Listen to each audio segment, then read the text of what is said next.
অনেকেই অধীর আগ্রহে বসে আছো যে group C group D result আর কতক্ষণ পরে প্রকাশিত হবে। Result means score card. দেখো, এখন যেহেতু ইলেকশনের আগে কিন্তু কোনো রেজাল্ট পাবলিশ হওয়ার কথা নয়।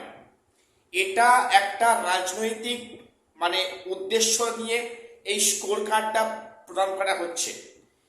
যেখানে ভোটের ঠিক আগে একটা রেজাল্ট পাবলিশ করে দিল যে এই তো দেখো আমরা রেজাল্ট প্রকাশ করেছি, পরীক্ষা নিয়েছি, রেজাল্ট দিয়েছি।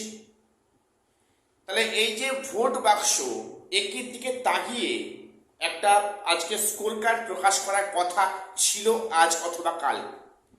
তো আমি যে মুহূর্তে ভিডিওটা করছি আমি এখনো সাইট খুলে বসে আছি WBSSC, সেখানে এখনো কোনো বিজ্ঞপ্তি আসেনি, সেখানে এখনো কোনো নোটিশ আসেনি যে কিছুক্ষণ বাদে কি স্কোর কার্ড প্রকাশিত হবে, কিছু আসেনি। কাজেই যারা অধীর আগ্রহে বসে আছে সকাল থেকে থাকাটা স্বাভাবিক।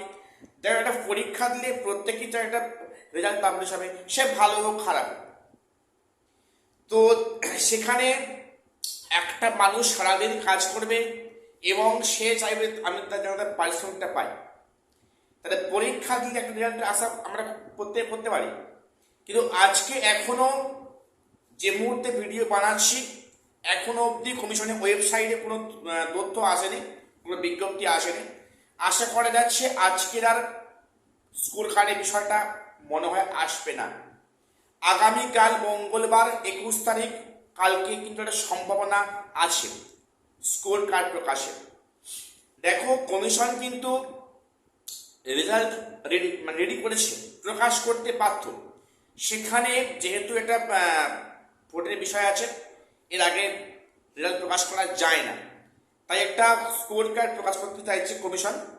তো এটা আজকে হয়তো আর হচ্ছে না, আগামীকাল হয়তো স্কোর কার্ড প্রকাশিত হতে পারে, সম্ভাবনা খুব বেশি আছে।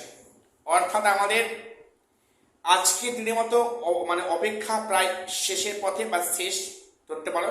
আজকে মনে হয় না এরপরে আর রেজাল্ট পাবলিশ হয় বলে বা স্কোর কার্ড আসবে বলে। আগামীকাল কিন্তু প্রত্যেকে সারাদিন ওয়েবসাইটটা ফলো রেখো, যে কোনো সময় যে কোনো মুহূর্তে স্কোর কার্ডের বিজ্ঞপ্তি আসতে পারে। তো প্রত্যেকে চ্যানেলটা সাবস্ক্রাইব করে রাখবে। তো এখানে কিন্তু অবশ্যই নতুন কোনো আপডেটের সবার আগে পেয়ে যাবে। কাজেই চ্যানেলটা সাবস্ক্রাইব করে দিও এবং দেখা হচ্ছে পরে কোনো ভিডিওতে।